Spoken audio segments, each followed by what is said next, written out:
My first guest, Sana and Adnan Akan. They married and they went viral with their story on TikTok, over like 1 million views, I believe it was.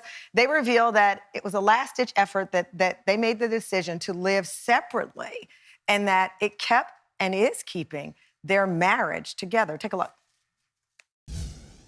Less than a year into dating. In our culture, you basically get married right after college. We really loved each other a lot, but we did feel pressure to get married.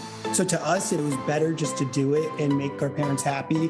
One of the things we didn't realize was how much pressure being married puts on a relationship. We found ourselves falling into the traditional husband and wife roles. Before we got married, we always said that would never be us. We were basically living for each other versus living for ourselves. I ended up becoming a version of me that I didn't even recognize for 6 years. I was working crazy hours. I was completely burnt out to the point where we were barely able to have a conversation after work. So I would just pour myself a glass of wine and basically go to sleep watching TV. We knew something had to change in our relationship and our marriage. So I proposed, why don't we just try dating again? We realized that to bring back the passion in our romance, we needed to live apart.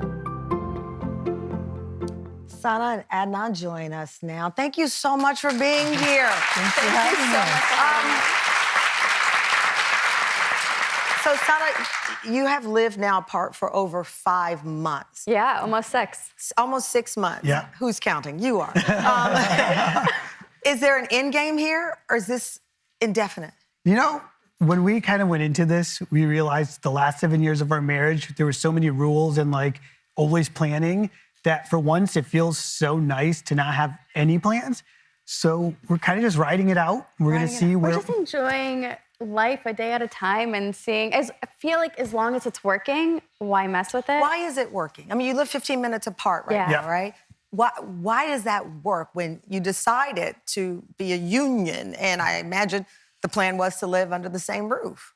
Yeah, I think one of the things that we kind of like touched on throughout our marriage was before we got married, we were both like fiercely independent people and we had like our own lives, we had our own hobbies. 36. So by 36, you've got your routine. You know where you want your toothpaste. You know if you're an under toilet paper or under. You know, all these little debates that happen, you don't have to have them when you're living alone. Yep, exactly. And like we got married in our 20s, so we kind of just realized like a few years in that we were living this routine married life, like in stereotypical gender roles of like what marriage should be. Yeah, like the typical husband and wife duties. So I feel like as a woman, I'm sure many people can relate that we always put our spouse or our family before ourselves. So when I got married and when we started living together, I always wanted him to be happier first and then me. And I felt like I was starting to kind of lose my identity and my independence and who I am, what made me an independent, powerful woman in my career. Did you feel there was no way to keep that and still live together? And I get what you're saying. People will say, okay, you do the dishes, I take out the trash, or we fall into these traditional roles. But could you not fix this, if you will, under the same roof? Yeah, I think we tried. I think we did try. I think we tried. You think you tried, or you know you tried? No, we definitely tried. Okay, I was like... It was definitely, the problem was that we cared about each other so much that everything we did was always with the other person in mind, even when the other person didn't care. So like examples would be like what we ate for dinner. It might be something that I would want, but Sana didn't really like, and she's like, well, I'm making it for you. Also, every single time I'm cooking, I'm making sure that it's something he would enjoy. And now that I'm on my own, I get to cook things that I know that, like vegetarian. So do you or vegan consider items. yourself single? No. Not at all. We are very monogamous, very much in love. Happily married still. I think we just realized that, you know, for right now, when we started this, we were definitely scared and like, what does this all mean? You know, is this, especially our friends and family, they were like, oh, are you guys splitting? Are you getting a divorce? So I think it was one of those things where we weren't really sure either. We just knew that we didn't want the rest of our lives to be... Do you miss waking up to each other? I mean, that's one of the things about marriage that I would imagine you... The most beautiful thing is that we do spend at least 3 to 4 nights a week together. So usually every weekend we're together, sometimes during the week. And Wait, help me do the math here. So you have 2 places, 3 to 4 times a week, you are with each other. So you have 2 rents and 2 mortgages, right? Two Yeah. rents, yeah. This gets expensive. I mean, if you're going to be together 4 nights out of the week, that only leaves 3. You can't suffer through 3 together under the same roof. Yeah, that's true. That's true. I mean, this is Tamron I love the independence as a strong, independent woman, but I mean, this is getting expensive just to be away 3 days a week. We did have to make some downgrades in life. Yeah. So we live in the city, so we had a nice doorman building. Right. And now we're both in walk-ups, and we So decided that... rent-wise, it's still the same. Yeah. So you downgraded the way you live Yeah. so that you could live apart. Yeah. Yeah. And I've got so many questions. Hang on. What does it look like to be married separately, living in different homes, but still being monogamous and still being committed to each other? Sana and Adnan take us deeper into their unconventional marriage with some video from their lives. A walk-up? I'm gonna live with, I couldn't do it. We'll be right back. We've been married for 7 years, and we recently decided to get 2 different apartments in New York. I live in one side of the city. And I live on the other side.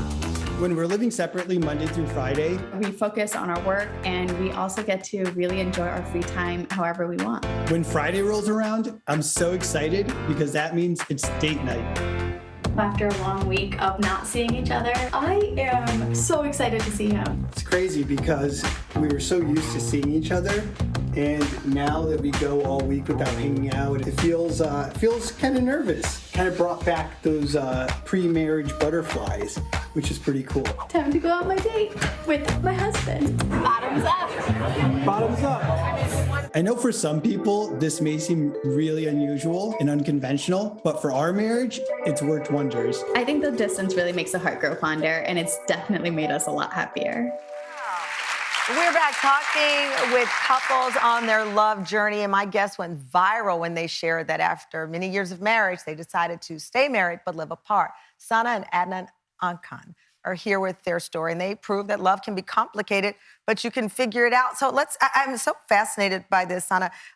You said living apart has, quote, lit my world back up and improved your intimacy tenfold. Oh, yeah, definitely. I think that when you're living together for 7 years, I think that you just go into the routines of everyday life. So I'm just like not even thinking about what I'm gonna wear to bed.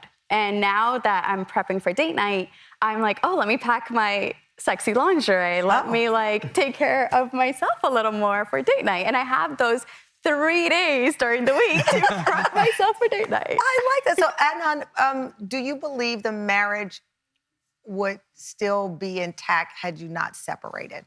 Basically, do you think you were headed toward divorce? I don't think so. I think that we still would be together, but it would be a lot more of the way it was, where we were kind of just going through life, and like Sana was saying, the passion's back, and we know that when we only see each other a few times a week, like the phones are away, we're talking, we're catching up, we're having like real conversations again. We're passionate, we're dressing up for each other, we're buying new clothes. Versus before, when everything was together, it was like, oh, do we have the budget to go and I can buy a new shirt? Can I buy a new dress? Can I buy this makeup? And now it's like, surprise, I'm wearing it. And it really makes it like exciting because you don't know every little purchase and every little thing that the other person's doing. One of the things that makes love complicated, Sana, is that everybody's always in your business. Yeah. And with family members, I know you alluded to earlier, there was some skepticism. Is there still that skepticism? Do you get pushback from particularly parents who feel like this is just not right? I think that they were very confused at first, and now that they see how happy it's made us and how like we show up just like with big smiles together, we're closer, we're more intimate together, I think they're getting it. Like my mom was just like, man, I should have tried something like that. It's great. I mean, we've done shows on couples who sleep in separate bedrooms and Which is crazy. Like, I don't think I could do that. Really? What? That part- You think that's crazy, but not living in a whole different apartment? I mean, I love sleeping with him, and I love On 3 waking days up a with week, him. yeah. But you think it's crazy couples who sleep in separate rooms? I don't think she would have the self-control to not crawl I into wouldn't, bed no. and just say, I'm gonna sleep here tonight. Okay. When we're together, we're inseparable. It's We're crazy. inseparable. Okay, so I know that Adnan, you said 3 years might be the cap off of this. Yeah. When do you have this conversation? I mean, have you started to have it and look at what life eventually together means? Yeah, I think so. I think, we're kind of giving it that 3-year mark, but we really just want to feel like we found ourselves again and we're bringing the best versions of ourselves to the marriage and like feel that we're so comfortable and confident in who we are now that we won't go back into those old roles and like fall back into basically being a lazy couple of like just taking each other for granted and not realizing, we don't have kids or anything, so we're together for love. And like we really realized that our passion was dying in our 30s. We're like, we can never go back to that. This is fascinating. Well, I hope you come back in 3 years and let it, how much more on the clock do we have? Like 2.5. You have 2.5, and okay, well, we'll see what happens. I cannot wait. This is fascinating. Thank you so much. I'm blown away by it. And thank you for sharing your story, because there's a lot of judgment on unconventional marriages, so that you came over to talk with us. We appreciate it. Enjoy. Thank you so much for having me.